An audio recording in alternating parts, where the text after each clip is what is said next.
কে আমরা এই জন্যই নিয়ে এসেছি।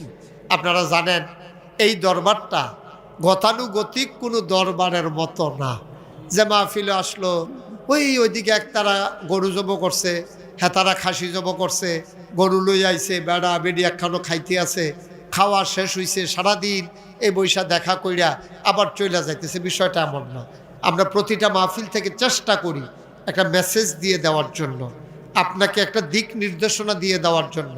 আপনি যেহেতু এই দরবারের সাথে সম্পর্ক রাখেন, আপনি যেহেতু মহব্বত করেন, দুনিয়ার ভিতরে তো কষ্ট করে, আপনার বাড়িতে এখন থাকলে আপনি আরামের বিছানায় শুয়ে আরাম করতেন, শীতের ভিতরে হয়তো গরম চা খাইতেন অথবা আপনি আরাম করতেন, কিন্তু এখানে এসে মাটির বিছানায় আপনি বসে গেছেন। আপনি এই যে কষ্ট করে আসলেন, গাড়ি ভাড়া দিয়ে আসলেন, আবার সারা রাত নির্ঘুম রাত কাটাবেন, আপনার জন্য আমরা ওই রকম বিছানার ব্যবস্থা করতে পারি নাই যে আপনি একটু শুয়ে যাবেন। সুতরাং আমরা এই যে আশাটা বসাটা, এটা যদি আমাদের জন্য একটা নাজাতের উসিলা না হয়, তাইলে কিয়ামতের ময়দানে আল্লাহ যদি জিজ্ঞেস করেন যে কেনই বা গেছিলা, আর আমারই যদি জিজ্ঞেস করে বা কেনই বা ডাইকে আনছিল, আমাদের জবাবটা কি? খুব খেয়াল করে আমরা কিছু কথা শুনবো ইনশাআল্লাহ। আল্লাহ যেন তৌফিক দান করে। সবাই কোন আমিন। আমি না বলছিলাম আমরা যেটা বলবো আস্তে বলবো না জোরে বলবো? প্রাণবন্ত একেবারে খুশি মনে আমরা কথা শুনবো, খুব মনোযোগের সাথে আমরা খেয়াল করে। ওই বাচ্চাটাকে বসাই দেন, কেউ উঠতে চাইলে তার আস্তে করে আদর করে বসাই দিয়েন। এখন উঠার মতো সময় এখনো হয় নাই, আমরা মাত্র মাগরিবের নামাজ পড়ে বসছি, এখনো তো প্রস্রাব পায়খানার হাজত হয় নাই। আমরা কিছুক্ষণ পরেই আমরা এশার নামাজের বিরতি দিয়ে দেব, তারপরে ধারাবাহিকভাবে ইনশাআল্লাহ আমাদের আলোচনা চলতেই থাকবে। জগৎ বিখ্যাত আলেম যারা এখানে বাংলাদেশের ভিতরে বিভিন্ন মঞ্চে যারা প্রধান বক্তা হন, আপনাদের জন্য আরেকটা খুশির খবর আছে। গতরাত্রে আমাকে ফোন দিয়েছেন যিনি আমেরিকায় প্রবাসী, বাংলাদেশের এক সময়ের সারা জাগানু বক্তা মাওলানা আব্দুল হাকিম আজাদি।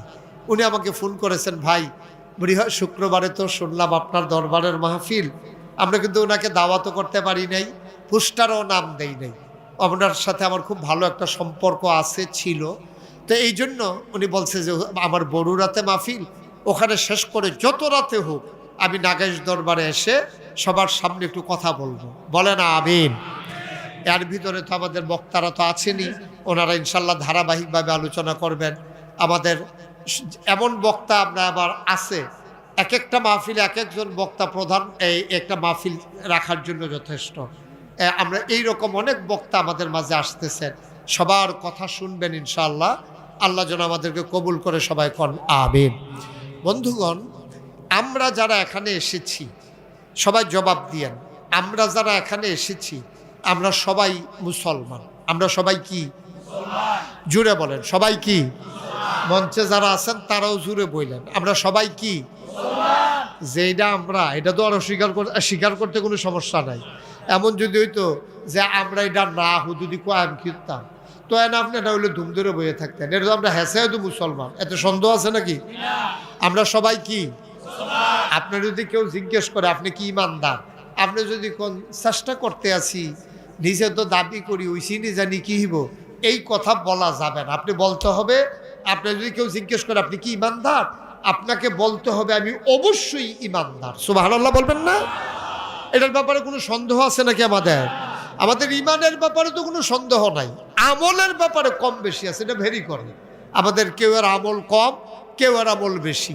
কেউ আমরা এখনও তাহাজ্জুদ ধরতে পারি নাই, অনেকে আমরা তাহাজ্জুদ পড়ি, অনেকে আওয়াবিন পড়তে পারি না, ব্যস্ততা থাকে, এই দোকানপাটে বেশিরভাগ আমাদের সময় কাটে, আমরা এমনি এমনি সময় কাটাইতে পারি না। কিন্তু আমরা যে মুসলমান এই ব্যাপারে আমাদের কারো কোনো সন্দেহ আছে? তো চিৎকার করে আমরা কি? সবাই বলেন আমরা কি? মুসলমান। আমাদের আমলে কম বেশি আছে, আমাদের আমলে ঘাটতি আছে। এখন আমরা পরিপূর্ণ যেই রকম আমল মুসলমান হিসেবে করা দরকার, আমরা হয়তো সেই রকম আমল এখনো করতে পারি নাই। তাইলে আমাদের কীরকম আমল করা দরকার ছিল যেটা করতে পারি নাই, এটা আমরা একটু একটু করে আগাই, তাইলে আল্লাহ সহজ করে দেবেন ইনশাআল্লাহ। আপনারা সব সময় মনে রাখবেন যে সব আমলের ভিতরে সবচেয়ে বড় আমল যেটা, এটারে কয় ফরজ। এটারে শরীয়তের দৃষ্টিতে এটারে ফরজ হিসেবে নির্ধারণ করা হয়েছে। নবীজি ফরজ করে দিয়েছেন, আল্লাহ ফরজ করে দিয়েছেন, ওলামায়ে কেরাম এই ব্যাপারে ইজমা হয়েছেন যে এই বিষয়গুলো ফরজ। এইগুলা কি কি? যেমন নামাজ, 5 ওয়াক্ত নামাজ পড়া, এটা কি নফল না ফরজ?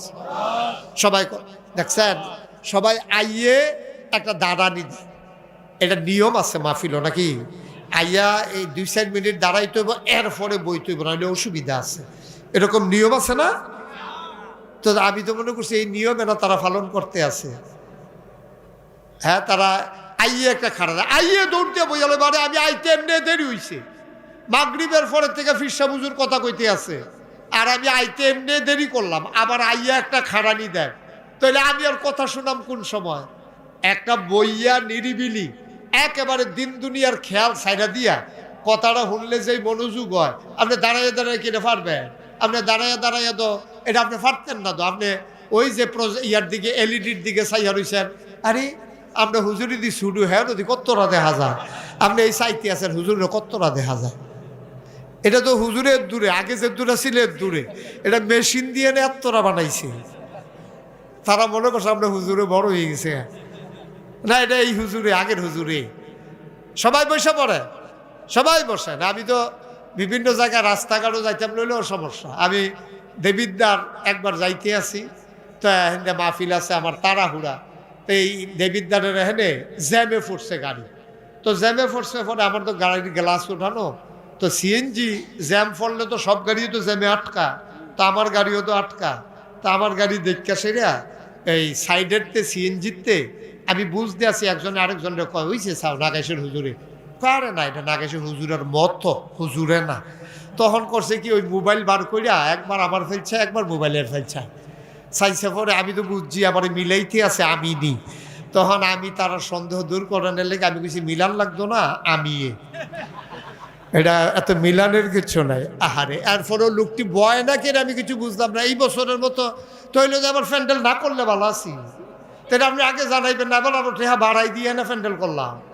এটা যদি কইতেন যে হুজুর আমরা বইতাম না, সব খাড়াইতাম, তাহলে প্যান্ডেল না করতাম, তো এটা আরও সুবিধা আছিল আপনার লেগে। তাহলে প্যান্ডেল এত বড় করে করার দরকারটা ছিল কি?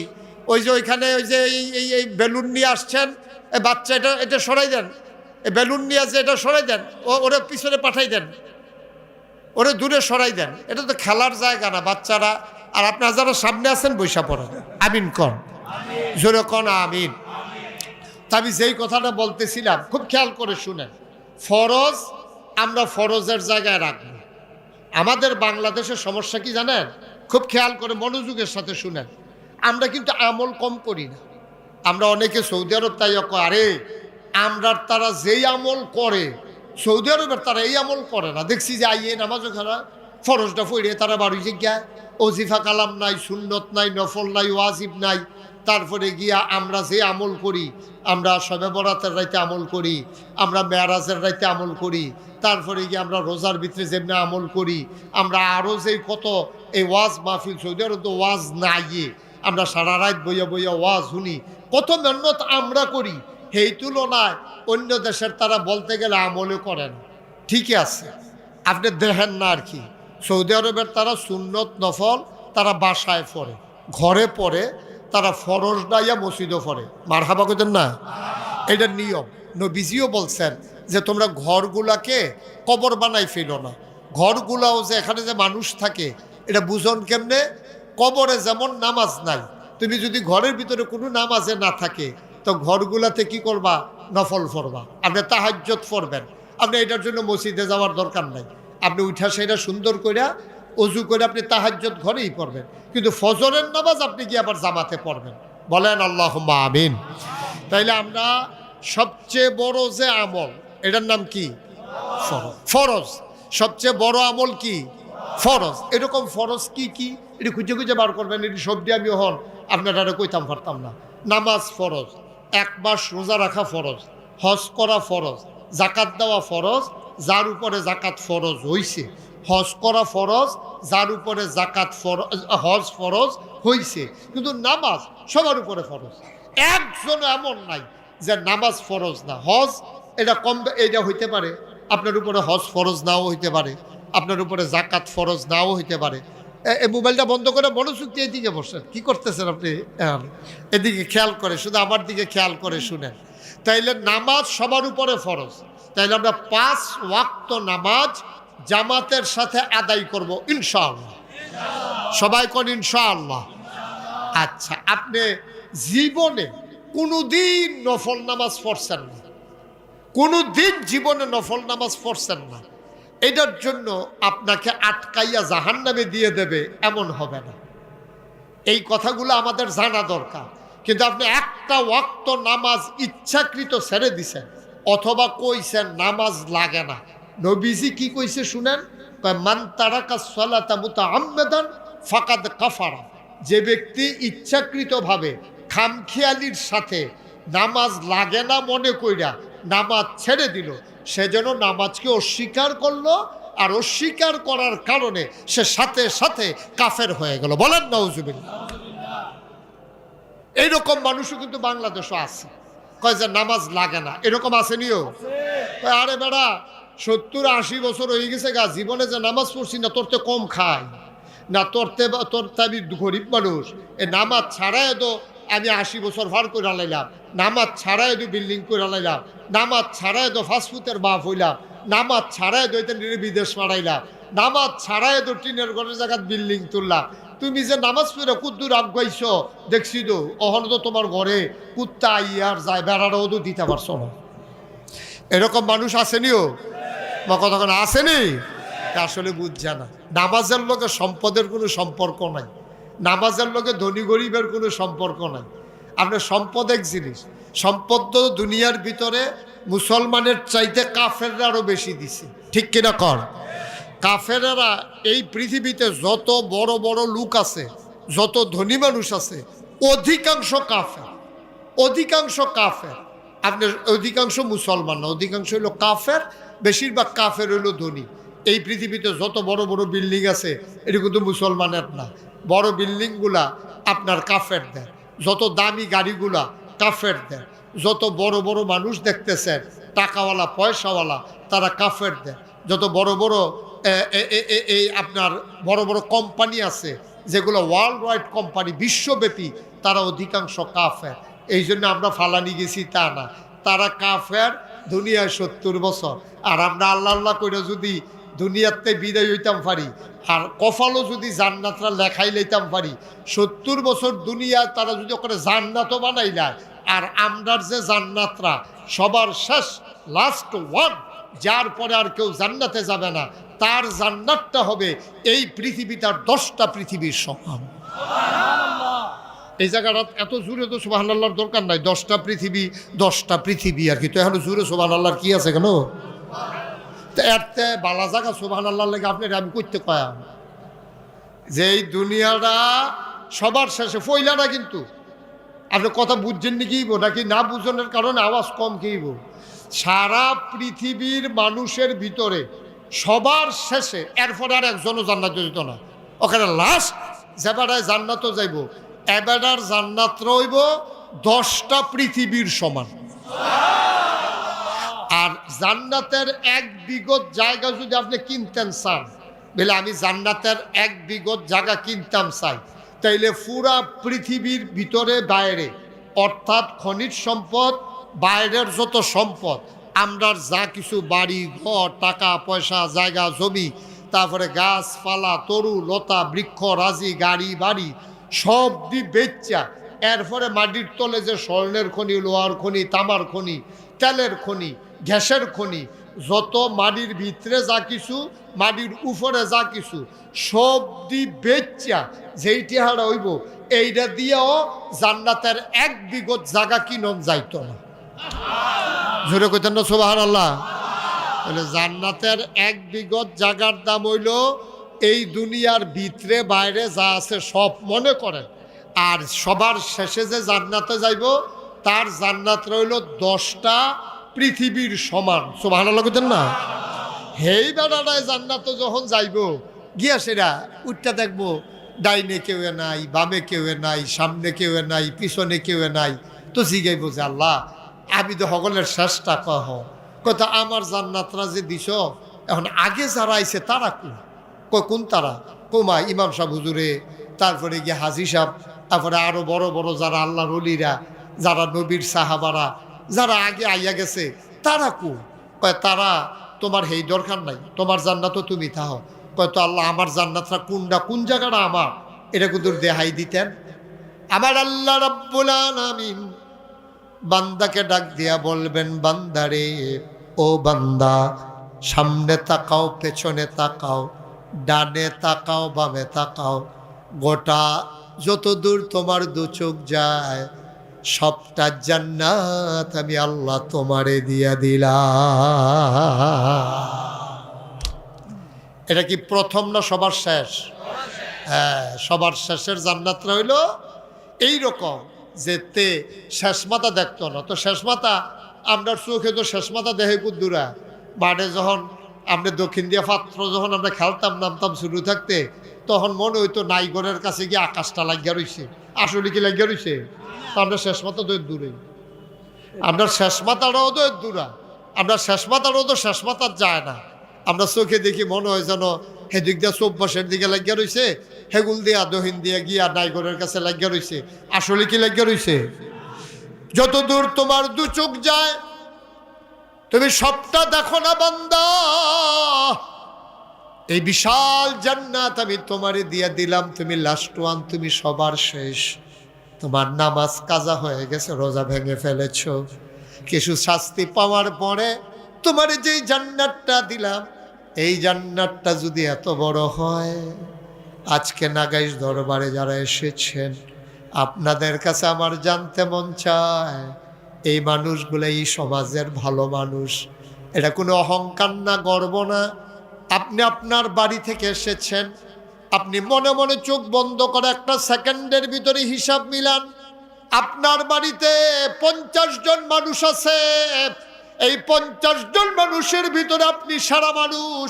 কারণ 5 ওয়াক্ত নামাজ আপনি জামাতে পড়েন, আপনি নামাজ কাজা করেন না, আপনি রোজা ভাঙ্গেন না, আপনি দাড়ি কামান নাই, আপনি মিথ্যা কথা বলেন না, আপনি আমানতের খেয়ানত করেন না।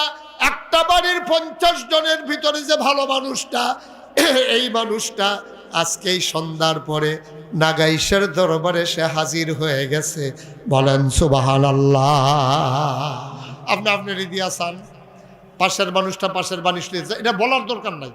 আপনি যদি কোন যে হুজুর আমার তে ভালো মানুষ আমরা বাইতে আছে, ওকে ফাইন, থাকতেই পারে। তবে আমার যে ধারণা অধিকাংশ মানুষগুলো এখানে বাসা দিয়ে আইয়া পড়ছেন, বাসা দিয়া মানুষগুলো আইসা পড়ছেন। নাগাইশ গ্রামও যে মাহফিল হইতে আছে, নাগাইশের যেই মানুষটি 5 ওয়াক্ত নামাজ মসজিদে গিয়া পড়ে, যেই মানুষটি এতেকাফ করে, যেই মানুষটি রমজানের রোজা ভাঙ্গে না, তারারে কোনো এখন বাইন্দেও রহন গেছে না, তারা ঠিকই আইয়া পড়ছে। কোন মানুষটি আইসে না? অধিকাংশ মানুষ চা স্টলও মনে করেন কেউ বৈশা রয়েছে, কেউ মেহমান আইসে, মেহমানদারি করতে আছে। ঠিক আছে, যেহেতু যারা বাড়িতে মেহমান আসছে, মেহমানদারি না কইরেও তো উপায় নাই। কিন্তু ভালো মানুষগুলা, যারা নামাজি মানুষগুলা, আল্লাহওয়ালা মানুষগুলা, সবাই কিন্তু দৌড়াইয়া আইসা পড়ছে। সুবহানাল্লাহ বলবেন না?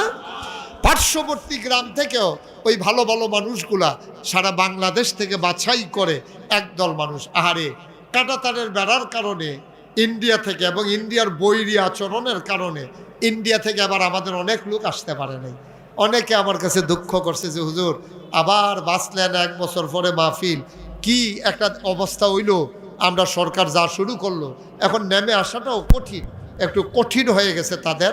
আগে যত সহজে আসতে পারছে, এখন এত সহজে আসা সম্ভব হয় না। তারপরেও ওরা মনটা অনেকে এইদিকে দিয়ে রাখছে যে আরে মাহফিল চলতে আছে। তাইলে 1 নম্বরে এই আবাদতের ভিতরে সবচেয়ে বড় আবাদত যেটা, এটারে কি কয়? ফরজ। আবার জোরে কোন কি কয়? তাহলে ফরজটি কি থেকে আমরা বিচারে বার করে আলাম, ফরজটি বিচারে বার কইরা আগে ফরজটি করা। খানার ভিতরে মৌলিক 2টা খাবার আছে, একটা হলো ভাত, আরেকটা হলো রুটি। বাংলাদেশের মানুষ এই 2টা জিনিস কইলাম অন্যতার লগে মিয়াইয়া খায়। ভাত খায় তরকারি দিয়া, সালাদ দিয়া, গুস্ত দিয়া, মাছ দিয়া, ডাল দিয়া, দুধ দিয়া। রুটি খায় সবজি দিয়া, ভাজি দিয়া, গুস্ত দিয়া। তাইলে 2টা হলো মূল খানা, একটা হলো ভাত, একটা হলো রুটি। কয় কি খা?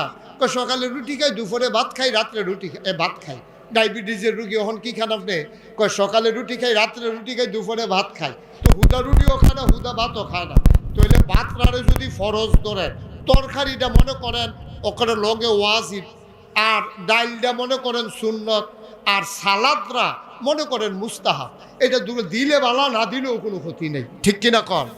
সালাদের লেগে কেউ আর খানা বন্ধ রয়েছে এইরকম হয়েছে নি? সালাদরা দিলে বালা আর কি, একটু আয়েস কইরা, কিন্তু সালাদের লেগে কোনো কেউ আর খানা বন্ধ রয়েছে না। তাইলে নামাজ এইটা যেন মৌলিক ঠিক থাকে। তরকারি না হইল, দুগলা ভাত কষালন্দি হইল, খাইয়া ফেরটা শান্তি। নামাজটা যেন ঠিক থাকে। হুদা এই নামাজ বাদ দিয়া কেউ যদি আপনি গিয়া সেটা এই ফাগরি বেঁধে আটতে আছেন, তসবি পড়তে আছেন, 5 ওয়াক্ত ফরজ নামাজের খবর নাই, এই রইব এইরকম বাদ দিয়া, তরকারি বাদ দিয়া বইয়া বইয়া সালাদ খাইতে আছেন, ঠিক কিনা কন? কথা বুঝছেন না আমার?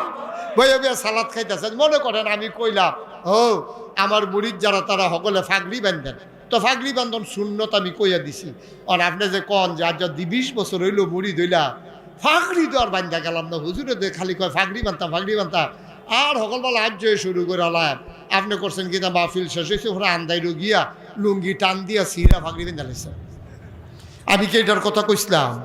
আমার কথা কেন, আমি কি এটার কথা কইসলাম?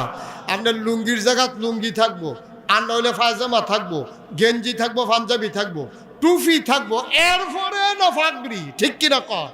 ভাতের জায়গাত ভাত থাকবো, গুস্তের জায়গাত গুস্ত থাকবো, মাছের জায়গাত মাছ থাকবো, ডাইলের জায়গাত ডাইল থাকবো, এরপরে না সালাদ, ঠিক কিনা কয়?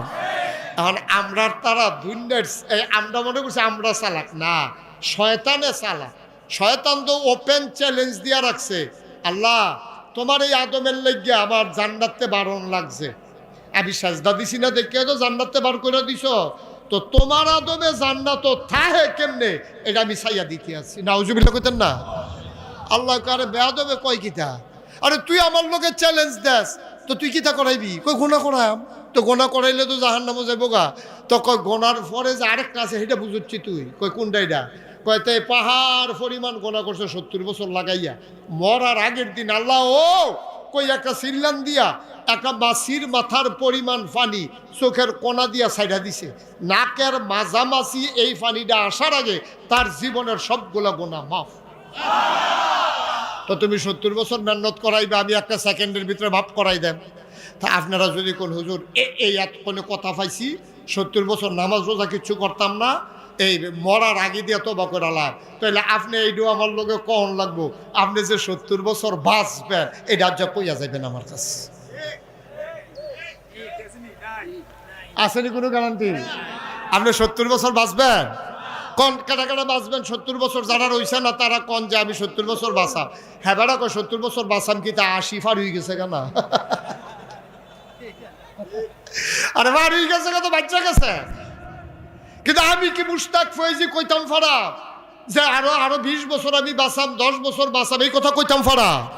মসজিদের ব্যাপারে কথা কইতে তো কত কথা কোন লাগে আল্লাহর লগে, যে আল্লাহ ও মসজিদের কামটা যখন শুরু করছি অন্তত আমার একদূর হায়াত দাও, কামটা যেন শেষ করে যাইতাম পারি। এটা কোন লাগে কে রে? গ্যারান্টি নাই দেখে তো কোন লাগে, ঠিক কিনা কম? আর আমি যদি জানতাম যে আরো 5 বছর বাঁচা, তো তারা হুড়া করে 5 বছরে মসজিদ তো কইরেই নিতাম পারা। তা আমি আর কই কি করতাম যে অন্তত একদূর হায়াত দেন, এটা তো দরখাস্ত। কারণ আমার বিশ্বাস হইল আমি এহেনতে নাইবা রুম পর্যন্ত নাও যাইতাম পারি, ঠিক কিনা কম? এর লাগে আমি কোন লাগে যে দূর হায়াত দাও যেন মসজিদরা করে মরতাম পারি। তো 70 বছর গোনা করলে আল্লাহ কইয়া ডাক দিতেন পারলে যে মাফ করবে, এটা করলাম সত্য, এটা করলাম সত্য। কিন্তু আপনি মরার আগে আপনি ডাকটা দিয়ে মরতেন পারছেন না, মইরা সেটা মনে হয়েছে ডাক দেওয়া না ছিল, তখন আপনি কী করবেন? আপনি তো জনমের ধরা খাইবেন। এর লাগে যে কোনো সময় মইরা যেতে পারি, যে কোনো সময় ডাকটা দিয়া রাখি, যে কোনো সময় তোবা কইরা রাখি, যে কোনো সময় চাইয়া রাখি, যে কোনো সময় আমল কইরা রাখি। সুবহানাল্লাহ কইতেন না? তাইলে আমরা সবার আগে অগ্রাধিকার ভিত্তিতে আমরা আজকে থেকে আমরা কি নফল আগে ধরাম না ফরজ আগে ধরাম? সবাই একেবারে বলিষ্ঠতার সাথে যারা দাঁড়াই রইছে, তো তারা অহনার বনের দরকার নাই। আমরা কইতাম পারাম যেই মানুষ হইছে জাগা হইছে না।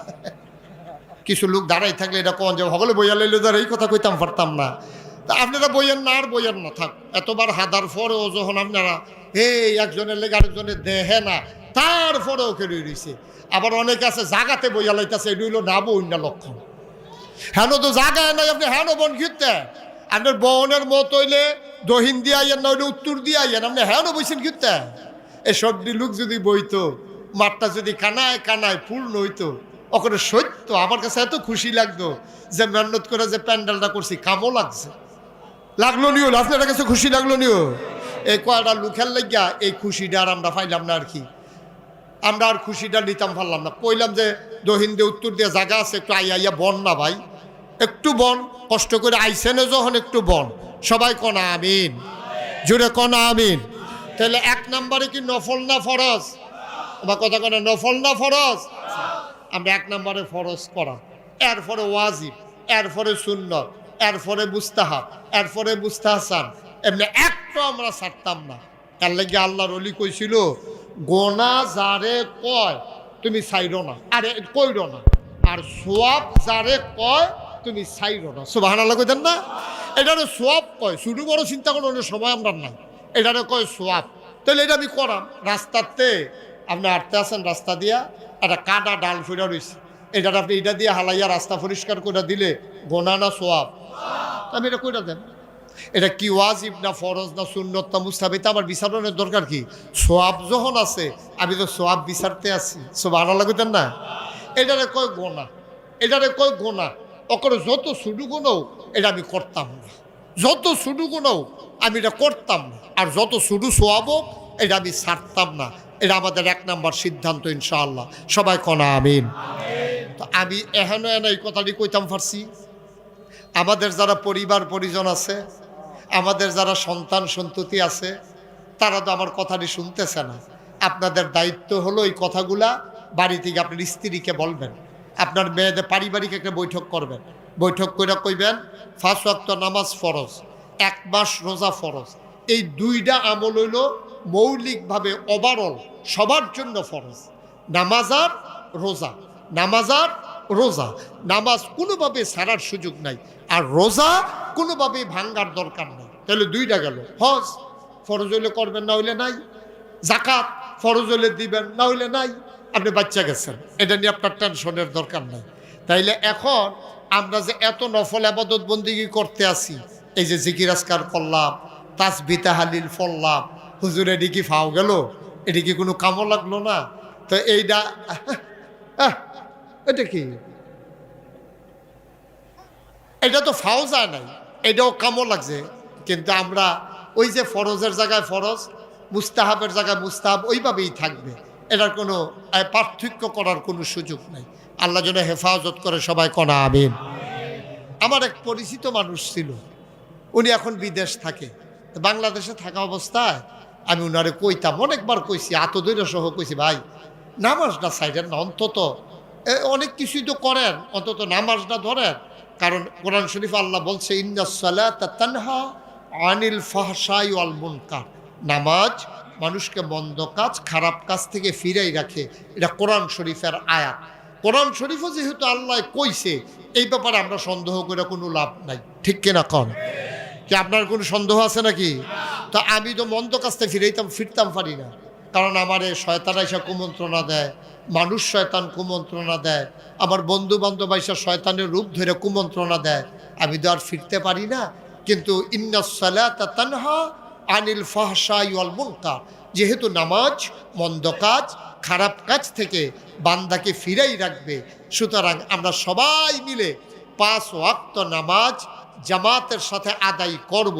এবং ওই লোকটাকে যখন আমি বারবার বলতেছিলাম, ভাই অন্তত নামাজটা ধরেন, নামাজটা ধরেন, উনি বিদেশ গেছে। গিয়া সেটা হয়তো মনের ভিতরে লাড়া পড়ছে, আরে এর ভিতরে বিদেশ গেছে, এখন ওনার আব্বাও মারা গেছে, ওনার আম্মাও মারা গেছে। উনি আমার একদিন ফোন দিছে, দিয়াকে, হুজুর আব্বাও নাই আম্মাও নাই, আপনি শুই না খুশি হবেন? আপনি তো আমার কত কইতেন যে নামাজটা পড়েন, নামাজটা পড়েন। আল্লাহ সাহেতু 5 ওয়াক্ত নামাজ পড়ি, তারপরে তাহাজ্জুদ পড়ি, এশরাক পড়ি, চাশত পড়ি, দোহা পড়ি, তারপরে আপনার আওয়াবিন পড়ি। হুজুর আর নামাজ নাই? সুবহানাল্লাহ কইতেন না? আমার জিজ্ঞেস করতেছে, আমার চোখে পানি চলে আসছে। আমার জিজ্ঞা কয় হুজুর আর নামাজ নাই? আমি তো সব পড়ি, এখন আর নামাজ নাই। মানুষটা কান্দে, আমাকে ডাইকা ডাইকা বলে, ফোনের ভিতরে বলে আব্বাও নামাজের কথা বলতেন,